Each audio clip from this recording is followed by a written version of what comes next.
ये कहानी है एक ऐसे लड़के की जिसका कोई बड़ा नाम नहीं था, कोई खानदान नहीं था। ये कहानी है कि कैसे उसने सिर्फ तलवार के दम पर नहीं, बल्कि चाणक्य के उस कमाल की रणनीति से पूरे भारत को एक कर दिया।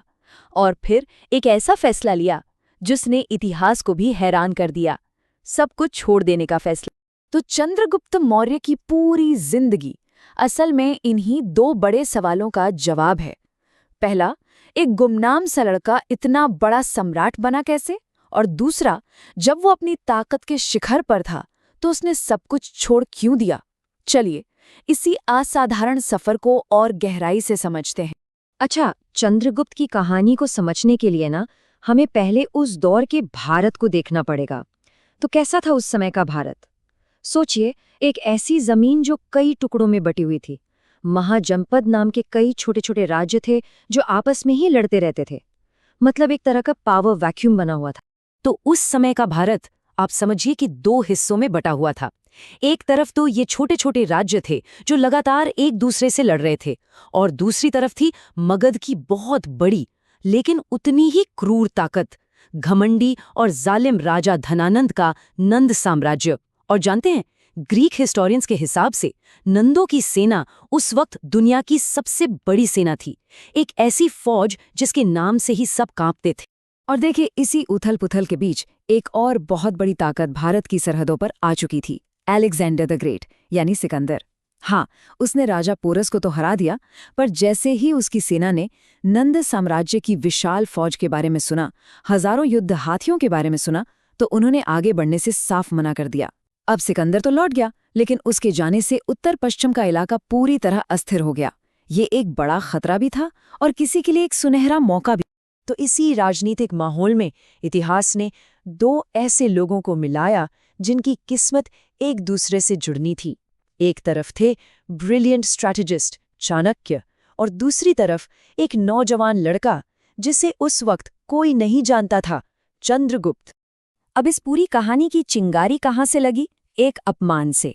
चाणक्य, जो तक्षशिला के महान आचार्य थे और राजनीति और अर्थशास्त्र के विद्वान, उनका भरी सभा में राजा धनानंद ने अपमान किया। और बस उसी पल चाणक्य ने कसम खा ली कि वो नंद वंश को जड़ से उखाड़ फेंकेंगे। ये सिर्फ एक कसम नहीं थी, ये वो घटना थी जिसने भारत का इतिहास हमेशा के लिए बदल दिया। अब देखिए, अपनी कसम पूरी करने के लिए चाणक्य को एक ऐसे इंसान की जरूरत थी जो सिर्फ राजा बनने के लिए पैदा ना हुआ हो, बल्कि जो एक साम्राज्य बना सके। और वो चिंगारी, वो काबिलियत उन्हें दिखे चंद्रगुप्त में। फिर चाणक्य उसे अपने साथ तक्षशिला ले गए, जो उस जमाने की सबसे बड़ी यूनिवर्सिटी थी, जहां राजनीति और युद्ध कला सिखाई जाती थी। और वहीं पर एक साधारण से लड़के को हीरे की तरह तराशा गया। उससे युद्ध, कूटनीति, जासूसी, हर कला में माहिर करके एक भावी सम्राट के रूप में तैयार किया गया। तो सालों की तैयारी के बाद आखिरकार उन्होंने अपना पहला कदम उठाया। और वो क्या था? सीधा मगध की राजधानी पर हमला। लेकिन ये एक बहुत बड़ी गलती साबित हुई। उनकी छोटी और अनुभवीहीन सेना नंदों की विशाल सेना के सामने टिक ही नहीं पाई। उन्हें बहुत बुरी तरह हार का सामना करना पड़ा। कहते हैं कि जब वो हार कर छिपे हुए थे तो उन्होंने एक माँ को अपने बच्चे को डांटते हुए सुना।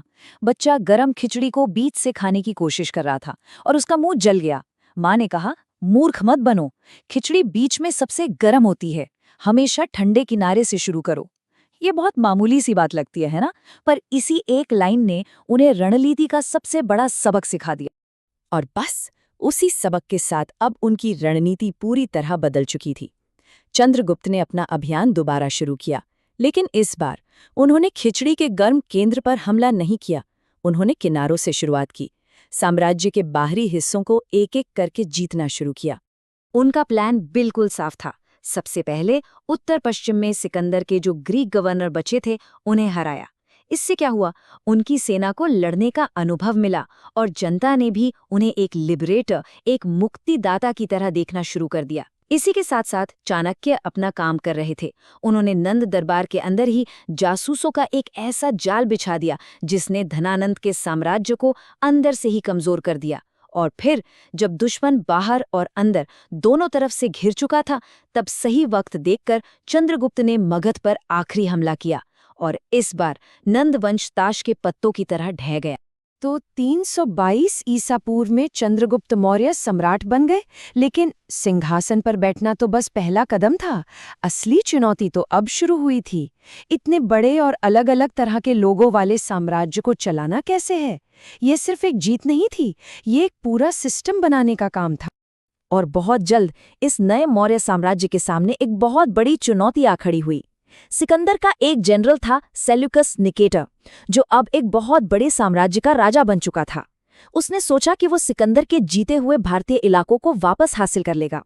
अब ये टक्कर थी दो बहुत बड़ी ताकतों की, दो महान साम्राज्यों की। दोनों के बीच युद्ध हुआ, पर नतीजा साफ था। सेल्यूकस चंद्रगुप्त को हरा नहीं पाया और आखिर में एक ऐतिहासिक शांति संधि हुई। और यह संधि बहुत दिलचस्प थी। चंद्रगुप्त ने सेल्यूकस को 500 युद्ध हाथी दिए, जो उस जमाने के टैंक की तरह थे, एक बहुत बड़ा मिलिट्री एसेट। और इसके बदले में मौर्य साम्राज्य को आज के अफगानिस्तान तक का इलाका मिल गया। सोचिए, ये सिर्फ जंग में जीत नहीं थी, ये उससे भी कहीं बड़ी एक डिप्लोमैटिक विक्ट्री थी। उसी संधि के तहत सेल्यूकस ने अपने एक एम्बेसडर मेगस्थनीज को चंद्रगुप्त की राजधानी पाटलिपुत्र भेजा। और मेगस्थनीज ने जो कुछ वहां देखा, उसे देखकर उसकी आंखें खुली की खुली रह गईं। उसने अपनी किताब इंडिका में लिखा कि पाटलिपुत्र एक शानदार शहर था। वहां का प्रशासन, वहां का समाज, सब कुछ इतना व्यवस्थित था जो उसने पहले कहीं नहीं देखा था। और ये सब ऐसे ही नहीं चल रहा था। ये साम्राज्य सिर्फ एक राजा की ताकत पर नहीं, बल्कि एक बहुत मजबूत सिस्टम पर खड़ा था। और इस सिस्टम का ब्लूप्रिंट क्या था? चाणक्य का अर्थशास्त्र। मतलब एक सेंट्रलाइज्ड सरकार, टैक्स से लेकर व्यापार तक संभालने के लिए ऑफिसर्स, पूरे साम्राज्य में एक जैसी करेंसी, और हाँ, एक जबरदस्त जासूसी नेटवर्क जो हर चीज पर नजर रखता था। चंद्रगुप्त ने एक ऐसा ढांचा तैयार किया था जो किसी एक इंसान पर नहीं, बल्कि कानून और व्यवस्था पर टेका हो। पर रुकिए, कहानी अभी खत्म नहीं हुई है, क्योंकि अब चंद्रगुप्त की जिंदगी का वो हिस्सा आता है जिसके बारे में किसी ने सोचा भी नहीं था। वो अध्याय जहां उन्होंने अपनी जीती हुई हर चीज, अपनी पूरी ताकत, अपनी मर्जी से छोड़ दी। सोचिए, चंद्रगुप्त उस वक्त अपनी ताकत की सबसे ऊंचे मकाम पर थे। एक ऐसा साम्राज्य बनाया था जिसे कोई हिला नहीं सकता था। पर उनके मन में एक सवाल उठने लगा, क्या यही सब कुछ है? क्या सत्ता ही जिंदगी का आखिरी सच है? और इन्हीं सवालों के जवाब खोजते खोजते वो पहुंचे जैन गुरु भद्रबाहु के पास, जिनकी शिक्षाओं का सार था अहिंसा और त्याग। और फिर उन्होंने वो कर दिखाया जो इतिहास में शायद ही किसी और राजा ने किया हो। उन्होंने अपना राजपाट, अपना सिंहासन, सब कुछ अपने बेटे बिंदुसार को सौंप दिया और खुद एक जैन भिक्षु बन गए। कहाँ सर पर सोने का ताज और कहाँ खाली सर, कहाँ एक विशाल सेना का सेनापति और कहाँ अहिंसा का पुजारी। उन्होंने महल छोड़ दिया, राजसी कपड़े छोड़ दिए, एक सम्राट, तपस्वी बन गए। जैन परंपरा ये बताती है कि चंद्रगुप्त दक्षिण भारत में श्रवणबेलगोला नाम की जगह पर गए और वहां उन्होंने सल्लेखना की प्रक्रिया को अपनाया।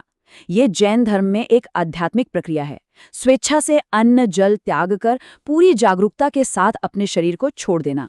इस तरह एक सम्राट का अंत एक सम्राट की तरह नहीं, बल्कि एक ऋषि की तरह हुआ। तो फिर चंद्रगुप्त मौर्य की असली विरासत क्या है? क्या वो एक महान साम्राज्य बनाने वाले राजा थे, या फिर वो एक ऐसे इंसान थे जिसमें उस बनाए हुए साम्राज्य को छोड़ देने की हिम्मत थी? उनकी कहानी हमें इसी एक बड़े सवाल के साथ छोड़ जाती है कि सच्ची महानता किस में है, सब कुछ हासिल करने में या हासिल की हुई हर चीज को त्याग देने की ताकत रखने में।